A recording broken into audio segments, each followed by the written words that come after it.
muchas gracias a Andrei, Mara. Es un honor para mí estar acá y una alegría.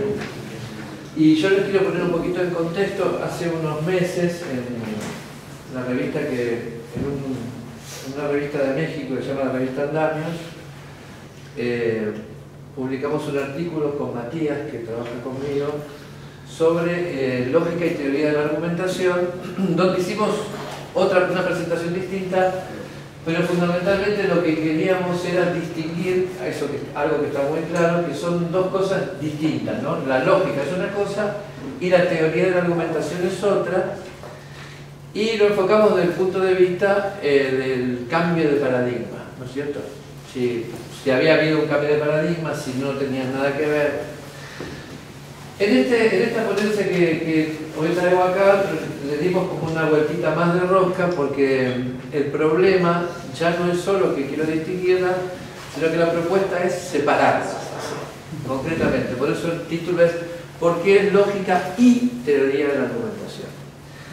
Fundamentalmente en Argentina, yo no sé si acá, no me acuerdo, me parece que acá no están tan unidas, pero por ejemplo, yo en Argentina soy profesor de lógica y teoría de la argumentación. O sea que en un año se supone que tengo que enseñar lógica formal hasta lógica de primer orden, y después tengo que enseñar teoría de la argumentación, ¿no?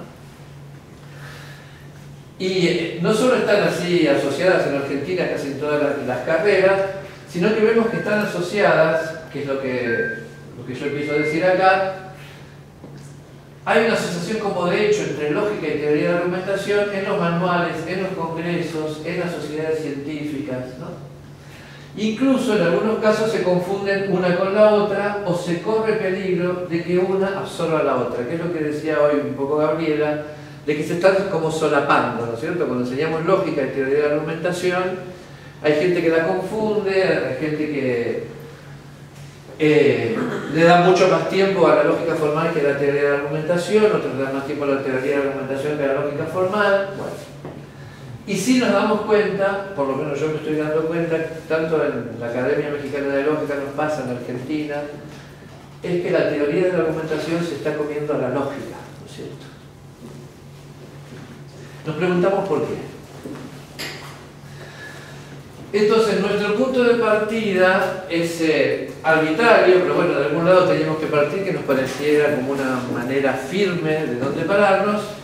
Es el artículo de John Corcoran que se llama El nacimiento de la lógica, la concepción de la prueba en términos de verdad y consecuencia, que lo tradujo Concha Martínez Vidal con José Miguel Sahuillo, ¿no? Y ahí Corcoran plantea una concepción dual de la lógica como ciencia epistémica y o como ontología formal. En realidad el planteo surge a partir de la silogística de Aristóteles. Entonces lo que hace Corcoran es preguntarse si la silogística de Aristóteles es una ciencia epistémica o si la silogística de Aristóteles es una ontología formal. Entonces, ¿cuál sería la concepción epistémica? Porque esto todavía es, Corcoran dice que están las dos posturas. Bueno, la concepción epistémica afirma que la silogística de Aristóteles forma parte de la teoría aristotélica de la prueba demostrativa o científica, la cual incluye la discusión sobre el método axiomático que se encuentra en los analíticos posteriores. Esta concepción aporta evidencia concluyente de que Aristóteles es el fundador de la lógica entendida como apodíctica, es decir, la lógica es el estudio científico de la prueba. Una concepción, dice Corcoran, que fue desarrollada posteriormente por Hilbert y los teóricos de la prueba. Esta sería la concepción epistémica. En cambio, la concepción óntica, los que dicen que Aristóteles pone el acento en una concepción óntica de la lógica, afirma que la silogística aristotélica es una teoría axiomatizada de la ontología formal, como la teoría de conjuntos. La lógica es entendida como ontología formal, el estudio científico de los objetos, las propiedades, las relaciones, en la medida en que estas entidades caen bajo categorías formales y conforman relaciones formales. Aristóteles, asimilado, sería el fundador de la lógica, tal como fue posteriormente desarrollada por Frege, los teóricos teóricos de los conjuntos, ahí no tenía que ser de la prueba, sino que tenía que ser los conjuntos, entre otros, etc.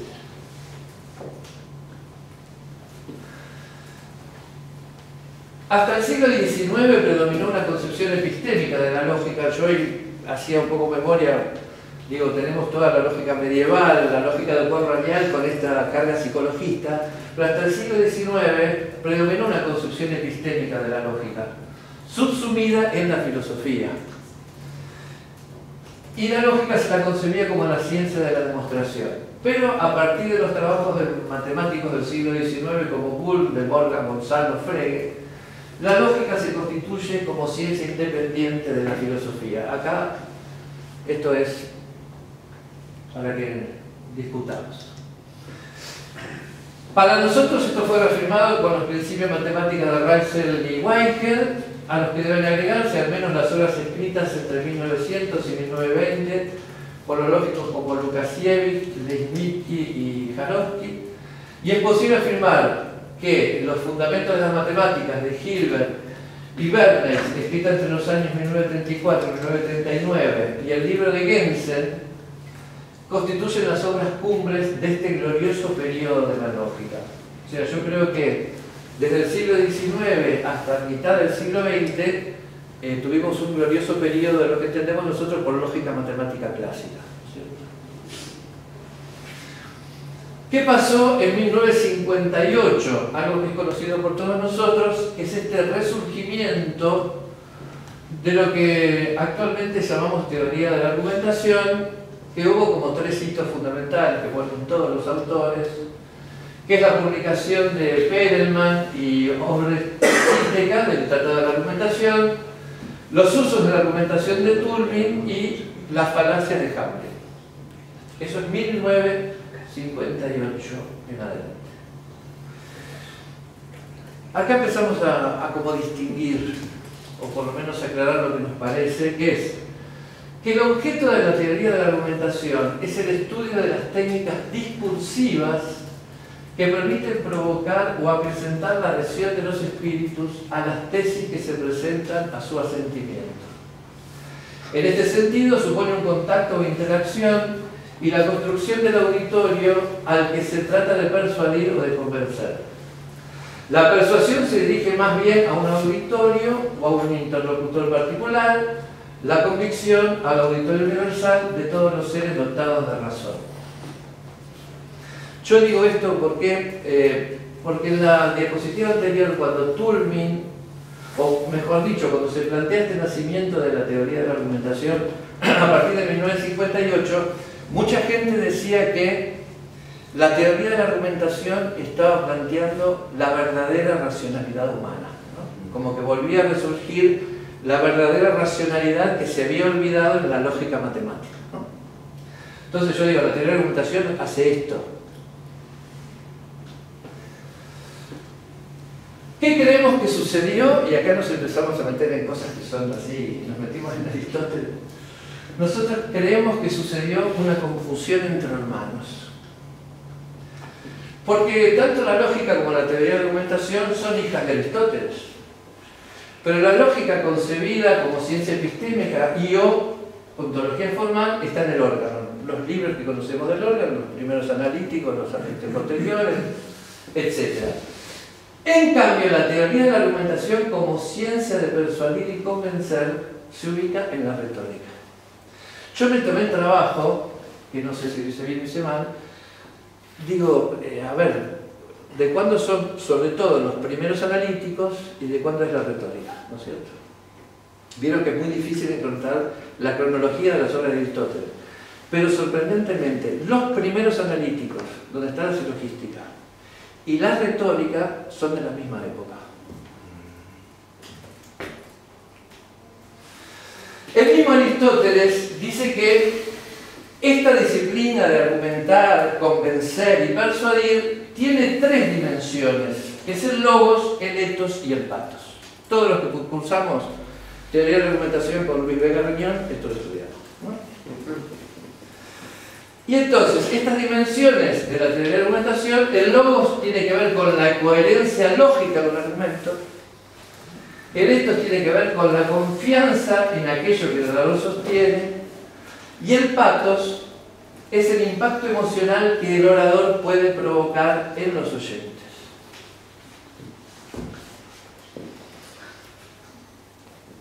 ¿Qué vieron los primeros teóricos de la argumentación? Hablo de estos tres que nombré a partir de de Perelman, de Toulmin y de Hamlin. Los tres se han formado inicialmente dentro del canon de la lógica y la filosofía de la ciencia establecida, y los tres vienen a reaccionar contra lo que ellos ven como sus pretensiones imperialistas del modelo universal de racionalidad. Está mal redactado porque yo veo poco cuando lo escribí, pero ¿qué quiere decir eso, no? Veían un modelo universal de racionalidad que se imponía en esta lógica matemática. Entonces los tres reaccionan, pero reaccionan como contra estas pretensiones imperialistas.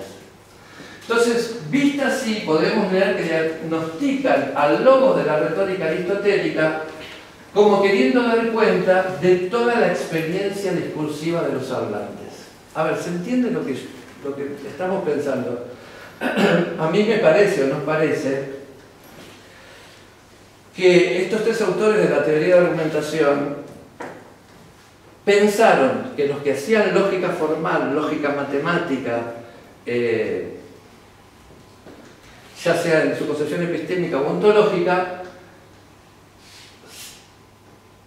tomaban la parte del logos y solamente se centraban en la parte del logos de la teoría de la argumentación. ¿Me explico? Y que dejaban de lado la otra que era para ellos fundamental, que era el ethos y el pathos. Yo creo que pasó una cosa así, ¿no? ¿O queremos? Entonces, lo que hacen estos tres, Perelman, Toulmin y Hamlin, es recordar el lugar necesario del ethos y pathos. Y vuelven a llamarle a la lógica a su lugar preciso y limitado.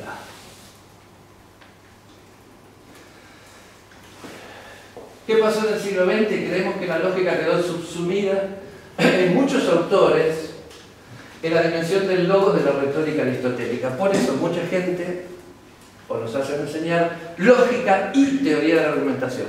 Y algunos directamente solamente enseñan teoría de la argumentación, y lógica es este poquitito que le enseñan a los chicos ¿no? Por eso se corre el riesgo de que la lógica quede asimilada a la teoría de la argumentación. Al poner juntas en los manuales, en nuestras cátedras, en nuestros congresos científicos, la lógica y la teoría de la argumentación, nosotros creemos que estamos hablando solamente del logos, del ethos y del pathos. O sea, estamos haciendo referencia a la retórica, pero nos olvidamos de la lógica del órgano. ¿No? ¿Me explico? Hay otra lógica mucho más profunda que el logos de la teoría de la argumentación. ¿Cómo se dio esto? Bueno, la lógica quedó del lado de las matemáticas, o de la computación, o quedó del lado de la filosofía de la ciencia, por la utilización que se hizo de ella, por ejemplo, en el Círculo de Viena. Segundo, la lógica aparece como limitada, es decir, parece que la realidad discursiva la desborda. Esto es un discurso muy común que hacen los teóricos de la argumentación, que cuando recurren a la teoría de la argumentación, dicen que la lógica dejó de lado la realidad discursiva, porque la realidad discursiva es mucho más compleja. ¿Es verdad? Sí. Y por eso se recurre a la teoría de la argumentación, a los esquemas argumentativos, a lo que quieran llamar, como una forma de captar la auténtica racionalidad en el siglo XX. ¿No? Según lo dicho, si bien la dimensión del logos rescata la concepción epistémica de la lógica, quizás, por lo que sostuvimos antes, sin duda, la dimensión óntica de la lógica quedó o queda al menos totalmente olvidada. ¿Qué se logró a comienzos del siglo XX? Bueno, siguiendo a Corcoran y a Gladys Palau, en la segunda mitad del siglo XX y la primera mitad del siglo XIX, perdón, y la primera mitad del siglo XX, la lógica terminó de dar forma a su faz óntica, y a partir de este momento, lo que dijimos antes, se independizó de la filosofía gracias al trabajo de los matemáticos. En nuestro recorrido notamos que justo después de este periodo mencionado, en la segunda mitad del siglo XX han pasado dos cosas con la lógica. Se la redujo al logos de la retórica aristotélica y quedó como disciplina subsidiaria de otras, como puede ser la matemática, la computación y la filosofía. Y como decimos en Argentina, se borró con el codo lo que se escribió con la mano.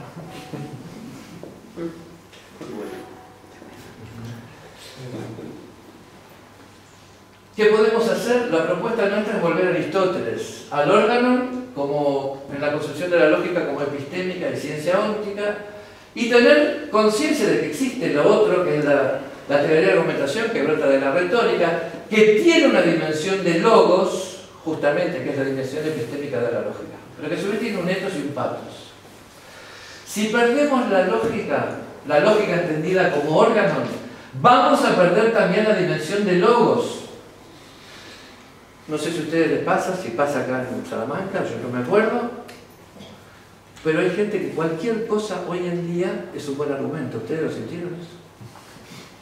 Cualquier esquema, ya sé o no, yo no sé. Cualquier cosa sirve para argumentar, ¿no? Entonces, a ver, o sea, ya hemos perdido tanto la dimensión de logos que cualquier cosa, si te convence, más o menos, ¿no? Yo me acuerdo que había un retórico italiano, que no vamos a nombrar, que vino a México y le decíamos, pero doctor, ¿y la verdad? Es la verdad, es la verdad. ¿De quién es? No. La verdad es la verdad. No te importa. Bueno, ¿qué hacer? Nosotros, porque estamos motivados por esta independencia de la lógica y la profundización de la lógica formal, se nos ocurrió fundar, que no es nada, estamos en los comienzos, en lo que llamamos el Centro de Investigaciones Lógicas Gladys Palau. Ustedes saben que Gladys, para los que la conocimos, o los que la leyeron, por lo menos de la Argentina, fue una de las lógicas más grandes que tuvimos. Y bueno, vino varias veces acá, miembro de la Academia Mexicana de Lógica, amiga de muchos. Y entonces en el 22º Encuentro Internacional de Didáctica de la Lógica, que tuvimos en Tepic, de la Academia Mexicana de Lógica, iniciamos un trabajo institucional de investigación, enseñanza y publicación para poder consolidar el estatus independiente de la lógica, logrado a comienzos del siglo XX y olvidado luego. Esto solo es posible reasumiendo el legado lógico aristotélico del órgano, en sus dos vertientes, y poniéndolo en relación con los logros recientes de nuestra disciplina. Este es el logo que nos han dado del Centro de Investigaciones Lógicas Gladys Palau. Estoy abierto a comentarios, críticas, que digamos que es la concepción óptica y epistémica, y muchas gracias.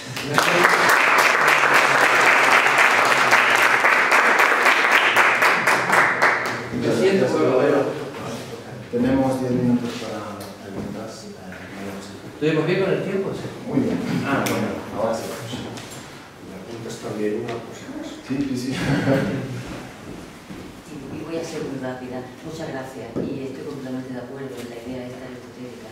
Simplemente quería, lo bien meramente una nota de página, no solamente lo que dice es completa, a mi modo de ver, completamente correcto y razonable, sino que la parte del ethos y del pathos han sido asumidas en la filosofía del lenguaje del siglo XX por la teoría de actos de habla. Entonces, por la teoría de sí que entendí. Entonces, la teoría de argumentación. No te voy a decir nada. Lo que voy a decir es que el ethos es la parte del aspecto ilocutivo, es decir, digamos, de las justificaciones y la actitud que tiene el hablante acerca de los compromisos que adquiere con la proposición de su propuesta o lo que sea, y la parte, los aspectos perlocutivos son los que tienen que ver con el paso. Con esto no quiero decir nada, lo que quiero decir es que muchas veces estamos como siguiendo corredores paralelos, que parece que son cosas distintas, y no son cosas distintas, son terminologías distintas para hacer el mismo camino. Entonces no hay ninguna crítica ni nada, es simplemente entendamos que muchas veces parece que estamos construyendo desde cero algo Que ya estaba. o que se está construyendo, a lo mejor estaría bien que habláramos, ¿no? A ver. Yo cuando preparé este trabajo, bueno, tenía tu texto, porque esta concepción óptica de la lógica, que por ejemplo Corcoran dice que surge con Frege y con la teoría del conjunto, Yo digo, acá María José va a tener que aportar algo, porque me parece que es para hablarlo y para sacarle punta a esto, ¿no? Que es lo más olvidado, porque de esta concepción óptica de la lógica, esta sí que no la trata casi nadie ya. Efectivamente, y es muy fregueana. Y no quiero comerme el tiempo que lo busco. Está bien. ¿Ya? Perdón, No. porque tenemos acá Gabriela antes. Hacer un comentario muy pequeño. En esta conclusión más o menos que veían de retomar el orden, Sí. digamos, como concepción aristotélica,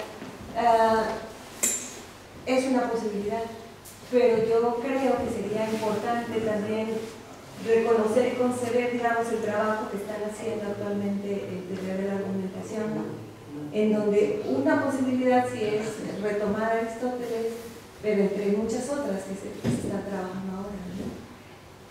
Lo que quiero puntualizar es el aspecto justo de la necesidad que hay de estar haciendo esta retroalimentación.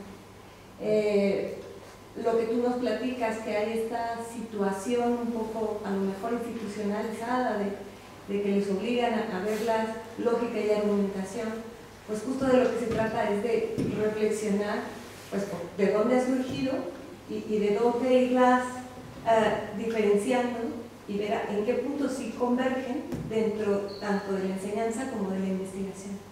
Entonces, más que una pregunta, era así como esta solicitud que me parece muy bien, no sé si en este espacio que están creando del Centro de Investigaciones Lógicas también pudiera haber ese margen para la conversación y la discusión con gente que está haciendo teoría de la argumentación. Conversación y discusión sí, pero uno de los leitmotiv es esto de estudiar la lógica como disciplina independiente.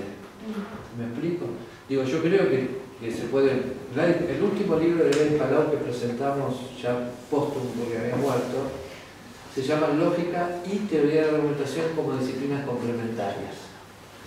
Entonces yo creo que son disciplinas complementarias.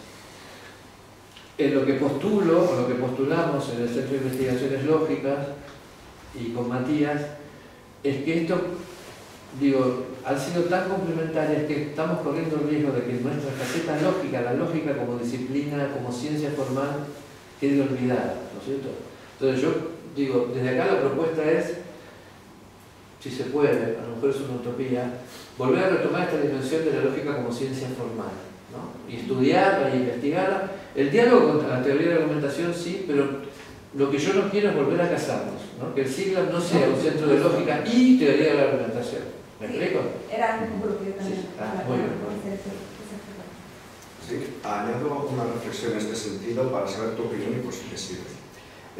¿Cuándo se jodió el Perú de la lógica contemporánea? Y el ejemplo, ahora que hablas de matrimonio, sería el siguiente. En España interior, que llaman ahora tradicional, era muy común que cuando una mujer estaba casada con un individuo y éste fallecía, ¿vale? También al revés, más frecuentemente, ¿vale? El marido está casado con una mujer y esta fallece, la hermana tenga que casarse. Bueno, este fenómeno de reemplazo no garantiza que si el primer matrimonio va bien, el segundo también, evidentemente. Esto es un poco lo que yo creo que pasa, porque la lógica ocupaba un nicho en relación a la filosofía que consistía en ser una ciencia instrumental y tener carácter normativo. Por tanto, se encuentra en los primeros cursos de formación. Pero se produce el fallecimiento de la lógica escolástica y ya reemplazada por lo que se considera su hermana, que pertenecen a esa misma familia, que es la lógica formal matemática. Y no sirve, no funciona, porque desde mi punto de vista ni es normativa ni es instrumental con respecto a la lógica. Evidentemente, el hueco que sí era funcionalmente interesante para la filosofía, la lógica matemática lo intenta satisfacer y la conclusión es el fracaso reiterado que solamente se ha salvado gracias al ingenio y la voluntad de muchos de los que nos ha tocado, que ya no sabíamos qué hacer, y es que quedaba un nicho natural. Sí. Y es que ese hombre se volvía a enamorar auténticamente de otra. Sí. O sea, la filosofía ha vuelto a enamorarse auténticamente de la teoría de la argumentación. Y ahora la cuestión es, ¿y nosotros qué? No sé, dejo la reflexión. Qué bonita analogía. Bonita analogía, buena reflexión. Claro. Luego nos buscaremos otro que